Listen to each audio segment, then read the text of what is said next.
Hello जी, welcome back to my YouTube channel from Pakistan. इस channel पर हम इंडिया की ट्रैवल रिएक्शन वीडियोस बनाते हैं और पिछली जो वीडियो हमने बनाई थी वो थोड़ी हट के थी।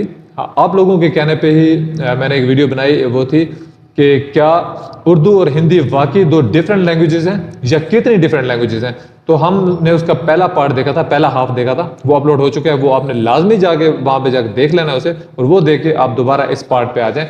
और ये वीडियो एक डीप है, इंफॉर्मेटिव है। ऐसी वीडियो नॉर्मली बोर कर देती है बंदे को, लेकिन ये वीडियो के अंदर ये खसूसियत थी कि उसको ऐसे बांध के रखा गया, फुल ऑफ इंफॉर्मेशन, और साथ साथ वो जो एक हिस्ट्री का तड़का भी लगता रहता है और दिल करता है कि बंदा मजीद सुनता चला जाए, क्योंकि हर बंदा अपनी आइडेंटिटी, अपने ओरिजिन से प्यार करता है, अंदर से, ऊपर से करे ना करे। तो जहां तक हम बहुत ज्यादा एंटरटेनमेंट और इन चीजों के अंदर खोए हुए हैं, तो कहीं पे हमें ऐसा इंफॉर्मेटिव जबरदस्त किस्म का कंटेंट नजर आता है ना, तो दिल करता है कि इसको दिल से अप्रिशिएट किया जाए। तो बातें मजीद मैं नहीं करता, पहली वीडियो में बहुत ज़्यादा हो चुकी हैं। तो इस वीडियो को हम लगातार शुरू करेंगे और इस पर मैं अपना फिर वर्डिक्ट दूंगा अपना वीडियो के बाद में। चले मेरे साथ शुरू कीजिए। फारसी स्क्रिप्ट। Therefore, 10 सेकंड पीछे से शुरू कर रहा हूँ ताकि इंडियन कंटिन्यूटी भाषाओं बने में भी रहे। लिटरेचर फल फूल रहा था without any influence of Farsi in it. But हाँ, लिटरेचर के बाहर बाजारों में, सड़कों में, मुगल आर्मी के बराकों में, जहाँ कहीं फारसी बोलने वाले लोग और भारतीय भाषाएं बोलने वाले लोग एक दूसरे से मिलते थे, वहाँ ज़रूरत महसूस पड़ी एक लिंक लैंग्वेज की। रेखता जो चीज़ लिटरेचर में कर रही थी, फारसी और हिंदवी का सैंडविच बनके वो रियल वर्ल्ड में आते आते सैंडविच से सैलड बन गया। हिंदवी और Farsi words were mixing fluently and that is how Urdu was born. जहाँ रेखता एक फारसी लफ्ज है, वहीं उर्दू एक तुर्की शब्द है। It comes from the word Urdu which is linked with the अंग्रेजी वर्ड होड यानी झुंड। It literally meant the language spoken in the army camps, specifically the Mughal army camps. Urdu नाम हाउएवर इस जबान का पड़ा था 1780 में। 1500 से 1780 के बीच ये जबान का कोई स्पेसिफिक नाम नहीं था। इसको कुछ लोग हिंदी बोलते थे, तो कुछ लोग दहलवी, कुछ लोग कौरवी और कुछ लोग हिंदुस्तानी। 1700 में शायर आबरू शाह मुबारक इसी हिंदुस्तान जबान में लिखते हैं, अगर अखियों से अखियों को मिलाओगे तो क्या होगा, नजर कर लुत्फ की हमको जलाओगे तो क्या होगा। जगत के लोग सारे आबरू को प्यार करते हैं, अगर तुम भी गले इसको लगाओगे तो क्या होगा। यहाँ हम पाते हैं कि पूरे कॉम्पोजिशन में हिंदवी और फारसी शब्द मिले जुले हैं। पर्शियन वर्ड्स नज़र, लुत्फ और आबरू mixing with the Hindavi words अखियों एंड जगत। शायद इसी semi Farsi semi Hindavi state में हिंदुस्तानी ज़बान स्टेबल बन के रह सकती थी, बट एज यू नो ऐसा हो ना सका। फारसी और हिंदवी में एक ऐसा की डिफरेंस था जो हिंदुस्तानी ज़बान में दरार लाने की वजह बन गई, और वो difference as you might have guessed is the difference of their scripts, their लिपि एंड देयर रस्मुल खत। हिंदुस्तानी भाषा को दो स्क्रिप्ट्स में लिखा जाता था। एक इस स्क्रिप्ट में, also called the Perso Arabic script, and to be more precise, the Perso-Arabic script written in the Nastaliq style. Nastaliq is the name for this slanted style of writing, as opposed to this more straight style called Naqsh. Actually, it's Nastaliq में लिखा जाता है, जबकि Arabic is written in Naqsh. और दूसरा नगरी script, that evolved from Brahmi. सदियों से ब्रज और अवधि को लिखने के लिए नागरी स्क्रिप्ट ही यूज होती थी। ईरान में इस्लाम के आने से पहले फारसी को पहलवी स्क्रिप्ट में लिखा जाता था। But in the 7th century, after Persia got Islamized, Farsi started to be written in the Arabic script, and that is how the script का नाम पड़ गया Perso-Arabic। आपको शायद लग सकता है कि ये स्क्रिप्ट का डिफरेंस तो काफ़ी सुपरफिशियल डिफरेंस है। बहुत सारे लैंग्वेजेस को मल्टीपल स्क्रिप्ट्स में लिखा जाता है। फॉर एग्जांपल, पंजाबी को पाकिस्तान में लिखा जाता है इन द शाहमुखी स्क्रिप्ट, और हिंदुस्तान में लिखा जाता है in the Gurmukhi script. Konkani को तो 3 स्क्रिप्ट्स में लिखा जाता है, देवनागरी में, कन्नड़ा में और लैटिन में। सर्बियन को लैटिन और सिरिलिक में लिखा जाता है, etcetera etcetera. Having said that, Devanagari और नस्तलिक में कुछ की डिफरेंसेस हैं जिनके वजह से ये हिंदुस्तानी ज़बान दो रास्ते चल ली। पहले तो visually the scripts are so different, right. Nastaliq feels very free flowing, जबकि Devanagari is very structured and blocky. Nastaliq is written from right to left, जबकि Devanagari is written from left to right. अच्छा, थोड़ा टेक्निकल लिंग्विस्टिक्स में बात करें तो Devanagari comes from the abugida family of scripts, यानी कि every character in Devanagari is a consonant plus a vowel mark. Abugidas में vowels transform the look of the consonant. Brahmi से जो भी स्क्रिप्ट्स उत्पन्न हुए वो सारे आबूगिदास कहलाते हैं। नस्तलिक और the Perso Arabic script comes from the abjad family. इन स्क्रिप्ट्स में ना vowels का कोई विजुअल रिप्रेजेंटेशन नहीं होता, बस कॉन्सोनेंट्स होते हैं, and vowels are implicitly implied. For example, this Exactly. character makes the sound p and this makes the sound l. Put together, what is it? It can be pal, Pal. it can be pull, Pull. it can be pill, Pill. it can be any of those. Because vowels का कोई representation नहीं होता.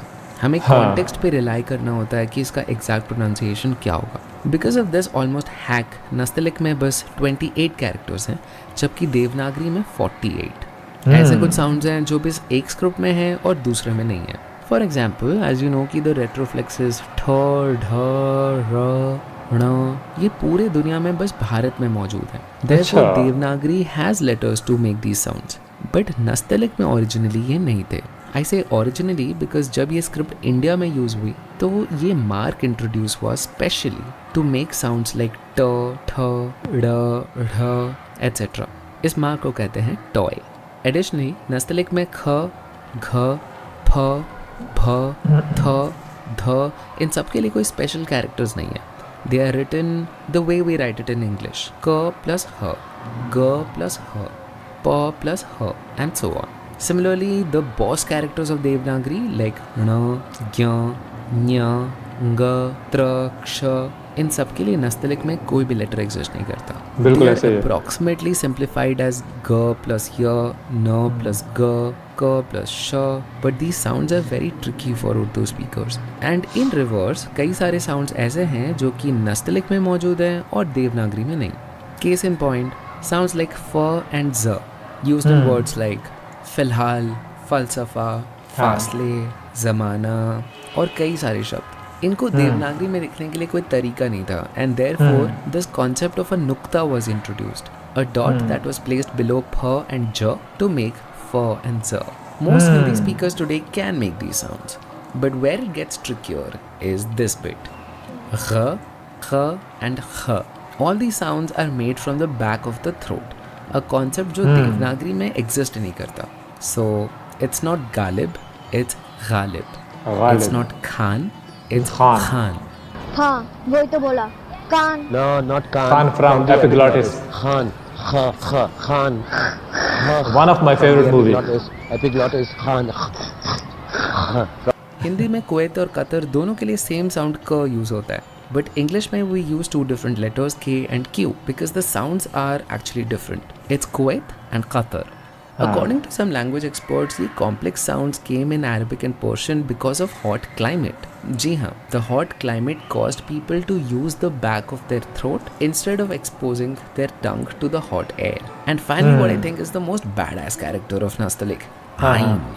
Written A-Y-I-N, this letter makes the sound ah, which is different from the open ah. And the difference is so subtle, it's almost impossible for non-Arabic speakers to make the sound. Exactly. So imagine like saying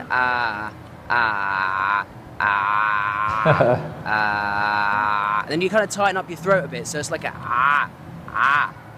Loads and loads of words begin with Ain. You've got Alman, you've got Salam or Alaikum. Alaikum. You've got Amr. Perhaps most even more famously, the actual language itself. Al-Lugha al-Arabiya, Arabiya. Another difference in Hindi and Urdu is how they pluralize words. ये sentence का example लेते हैं. They asked many questions.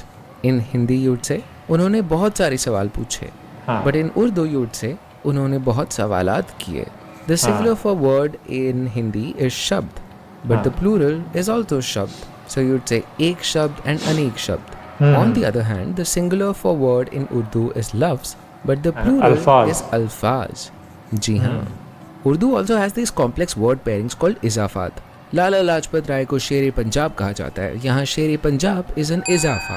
इसी expression को हिंदी में बोला जाता कि लाला लाजपत राय को पंजाब का शेर कहा जाता है. अदर इजाफा जोड़ देते हैं और मुगल आजम, हाले दिल, etc. etc. Sikandar Azam. Language class over. Back to our history class.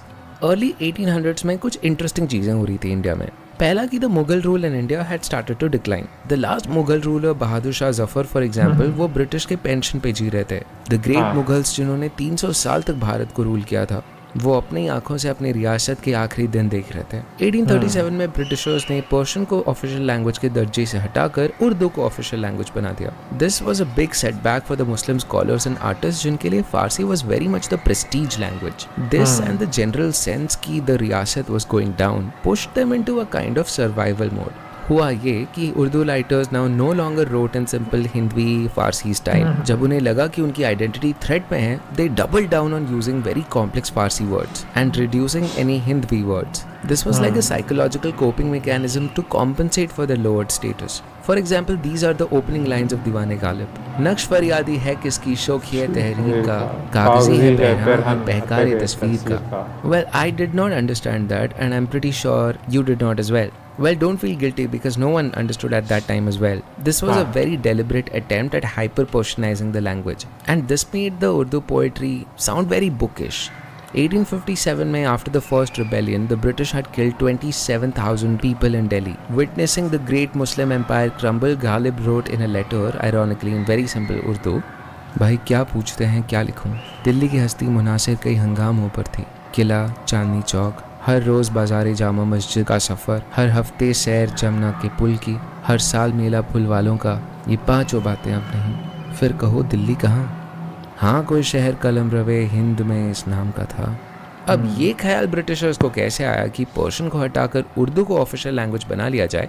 इसका जवाब हमें मिलता है 1787 में, जब एक अजीबो गरीब British doctor called John Gilchrist ने अपने मेडिकल प्रोफेशन हमेशा के लिए छोड़कर इंडिगो फार्मिंग करने का अनोखा डिसीजन ले लिया। उनका इंडिगो फार्मिंग का स्टार्टअप चला नहीं, बट हाँ इनके ये धंधे के चलते कलकत्ते से बम्बई तक उनका नेटवर्क काफ़ी स्प्रेड हो गया। And in the process of interacting with the locals, he fell in love with Indian languages. उन्होंने 1790 में एक English हिंदुस्तानी डिक्शनरी पब्लिश किया था। You can get a sense of his quirk by the idea that the entire dictionary was in the Latin script. So in a way, this was the first English dictionary. अगले 12 साल वो पटना, अयोध्या, लखनऊ, दिल्ली, गाजीपुर इन सब जगह travel किए। Based on his travels, he realized कि India को अगर rule करना है तो इंडिया की भाषा जाननी जरूरी होगी। तब तक ब्रिटिश ऑफिशियल्स को पर्शियन और अरबिक सिखाया जाता था।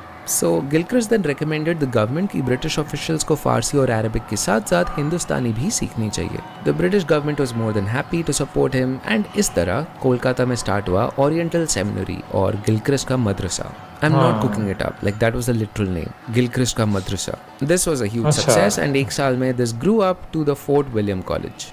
Fort William college became the first place जहां हिंदुस्तानी भाषा को एक फॉर्मल तरीके से पढ़ाया गया। गिलक्रिस्ट बिलीव कि हिंदुस्तानी जबान was originally pure Hindvi that got corrupted by Arabic and Persian. So he encouraged scholars to write in a style जिसमें फारसी के बजाय संस्कृत के वर्ड्स यूज हों हिंदुस्तानी में।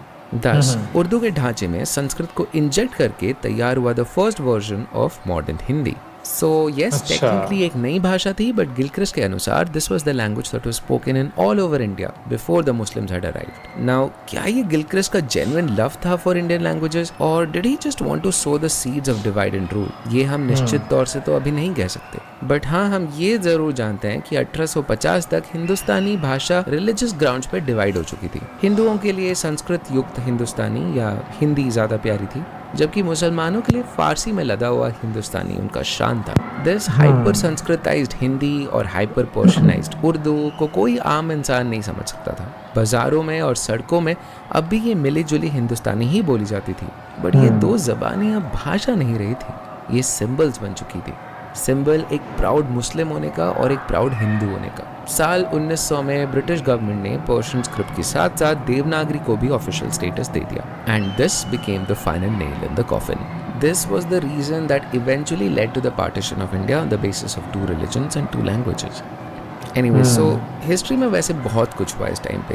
Gandhi ji for example was a big fan of Hindustani and he wanted all of India from north to south, east to west to learn this language, ignoring the fact that there are several other language families like the Sino-Tibetan family or the Dravidian family जो हिंदुस्तानी को अपना भाषा नहीं मानते। Anyway, partition के बाद Pakistan adopted Urdu as its national language, a language जो उसकी 5% पॉपुलेशन बोल भी नहीं सकती थी, अ लैंग्वेज जिसका जन्म पाकिस्तान से कोसों दूर लखनऊ और दिल्ली में हुआ था, अ लैंग्वेज जिसकी 75% वर्ड्स और 99% वर्ब संस्कृत से आते हैं, और एक लैंग्वेज जिस पे फारसी का छोंक होने के बावजूद उसका DNA संस्कृत का ही है। and India adopted Hindi as its official language in the Devanagari script. एक ऐसी भाषा जिसमें बस 2 centuries पहले तक कोई literature exist नहीं करती थी. In conclusion, are Hindi and Urdu the same language or are they different? ज़बान अपना syntax, अपनी grammar है, वो सब. बाकी अल्फाज तो कहीं ये purity of language is a myth. Well, while I agree with Javed sir कि languages बस words नहीं होते but उनका syntax होता है, I think it is important that we recognize the importance of languages as not just languages but symbols of identities. I think grammar और syntax के साथ साथ एक language की अपनी vibe होती है. Both pizza and roti are made from the same thing, atta. But wouldn't you agree that their vibes are very different? Similarly, I do think that even if 90% of Hindi and Urdu are the same, the rest 10% is what makes the difference. जब कोई इंसान शुद्ध उर्दू बोलता है, we think of them as sophisticated, high culture, maybe even romantic. But अगर कोई शुद्ध हिंदी में वार्तालाप करे, then they come across as formal, academic. ऐसा perception क्यों shape होता है? For example, the synonym for love in both these languages, ishq and prem, they have very different flavors, wouldn't you say? Since both these languages look at 2 different poles for their formal concepts, the rich meanings in each language come from 2 different mental models. For example, the terms shaheed and jahil are rooted in Islamic semantics, jabki words like mukti and karm, they have very deep Hindu concepts behind them. Therefore, maybe it is fair to say that Hindi and Urdu are 2 twins who are identical by nature but who are very different by nurture. एक रोटी है तो दूसरा पराठा, बने दोनों आटे से हैं. अब रोटी और पराठा सेम है या डिफरेंट, इसका जवाब तो बस आप ही दे सकते हो. Well, that was the story of Hindi and Urdu guys. It's me Ashish signing off. भाई को सपोर्ट ज़रूर कर दें क्योंकि ऐसी वीडियो मेरी नज़र से रोज़ाना इतनी वीडियोस देखने के बावजूद ऐसी इंफॉर्मेटिव वीडियोस बहुत कम होती हैं. इतनी मेहनत लगती है इसमें, इतनी रिसर्च लगती है. और मैं समझता हूँ कि मतलब हिंदी में अगर वो बात कर रहे थे, इंग्लिश में कर रहे थे, तो उनकी जो परफेक्शन थी, तो मुझे जब उन्होंने उर्दू में बात की ना, उर्दू के लहजे की बात की, उर्दू की प्रोनाउंसिएशन जो थी, वो भी मैं कह सकता हूँ 98% दुरुस्त थी. वो जो अल्फाज का चुनाव था वो बिल्कुल बेहतरीन था. किसी जगह पे हल्का फुल्का होता है, जैसे अमीर खुसरो को आमिर खुसरो कह देना या फिर नस्तालिक को नस्तालिक बोल देना. ये बहुत माइनर सा डिफरेंस है जो मुझे भी बहुत ज़्यादा शॉकिंग नहीं लगा, टू बी ऑनेस्ट. तो इस तरह का जो रिसर्च बेस्ड वर्क होता है ना, इसकी अप्रिसिएशन ज़रूर बनती है. मैं ओरिजिनल वीडियो का लिंक जो है वो डिस्क्रिप्शन में दे दूंगा, बल्कि मैं हर वीडियो का दे देता हूँ डिस्क्रिप्शन में. अब वहाँ पे ओरिजिनल वीडियो को, ओरिजिनल चैनल को जाके भी आप सपोर्ट कर सकते हैं. मेरी इस वीडियो को भी आपने लाजमी सपोर्ट कर देना है ताकि ये मज़ीद लोगों तक ये वीडियो पहुँचे. बाय द वे, जहाँ तक इस वीडियो का ताल्लुक था, पहली वीडियो में भी मैंने बात की थी और इसमें भी मैं कहूँगा कि अमेजिंग जो टेक्निकलिटीज़ थी, सारी चीज़, किसी चीज़ पे मैं बात नहीं करूँगा क्योंकि वो सारी चीज़ें हमने सुन ली. बात सिर्फ ये है कि हमें जानना है कि हमारी आइडेंटिटी कि कई कोई चीज़ें ऐसी होती हैं जिनके ऊपर हम फंसे होते हैं, मतलब हम उस चीज़ को छोड़ने पर रेडी नहीं होते. हमें किसी चीज़ को छोड़ना चाहिए भी नहीं, अपनी आइडेंटिटी बेस्ड जो चीज़ें होती है, लेकिन हमें लचक दिखानी पड़ती है काफ़ी चीज़ों पे ना. तो हमें जब ये हिस्ट्री में जब हम जाते हैं ना, किसी चीज़ के ट्रूथ को फाइंड करते हैं, तब हमें पता चलता है एक्चुअली जिस चीज़ के बारे में हम ऐसे बिलीव कर रहे थे, हम उस पर वैसे भी बिलीव कर सकते हैं. ठीक है, तो कहीं पे लचक दिखानी पड़ती है. जब ये लचक आती है बीच में, जब हमें एक दूसरे की चीज़ों का पता चलता है, बीच में से बहुत सारी हमारी जब बदगुमानियाँ होती हैं वो निकलती हैं, तो हम आपस में भी लोग एक दूसरे के करीब आ सकते हैं. जैसा कि हमें एंड पे पता चला कि वहाँ पे ये जो इंडिया पाकिस्तान का अलग होना भी उसकी ये चीज़ बेस बन गई कि हमें 2 रिलीजन तो डिफरेंट थे, हमारी जो लैंग्वेज थी ये भी बहुत बड़ा एक बीच में एक फैक्टर बन गई जिसकी बेस पे 2 कंट्रीज डिफरेंट हो गए. ठीक है, अलग अलग हो गए. उस तरह जब ये कंट्रीज अलग हो गए तो फिर एक आयरनी शेयर की गई कि जैसे हिंदी वहाँ की लैंग्वेज नहीं थी, फिर भी उनको हिंदी अडॉप्ट करनी पड़ी. सॉरी, वो जो हिंदी का जो था जो सिंटेक्स है वो करना पड़ा. इस तरह उर्दू वहाँ पे पाकिस्तान में जन्म नहीं लिया था, उस रीजन की लैंग्वेज नहीं थी. 5-10% लोग उर्दू को जानते थे, लेकिन उनको अपनी ऑफिशियल लैंग्वेज उर्दू में अडॉप्ट करनी पड़ी. खैर, ये चीज़ें जब हिस्ट्री में हम जाते हैं तो फिर हमें पता चलता है कि क्या कुछ फैसले दुरुस्त हुए, कुछ फैसले दुरुस्त नहीं हुए. अगर कोई गलतियाँ हुई थी तो वो दुरुस्त कैसे हो सकती हैं. जैसा कहा जाता है ना कि आपका जो पास्ट होता है वो सीखने के लिए होता है, वो रहने के लिए नहीं होता. अगर कोई चीज़ पास्ट में अच्छी हुई है उसको हम मज़ीद सेलिब्रेट कर सकते हैं, अगर अच्छी नहीं हुई तो हम उससे सीख के आगे बढ़ सकते हैं, हम अपने फ्यूचर को बेहतरीन बना सकते हैं. खैर, इन बातों के साथ ही इसको मैं यहाँ पे क्लोज करूँगा.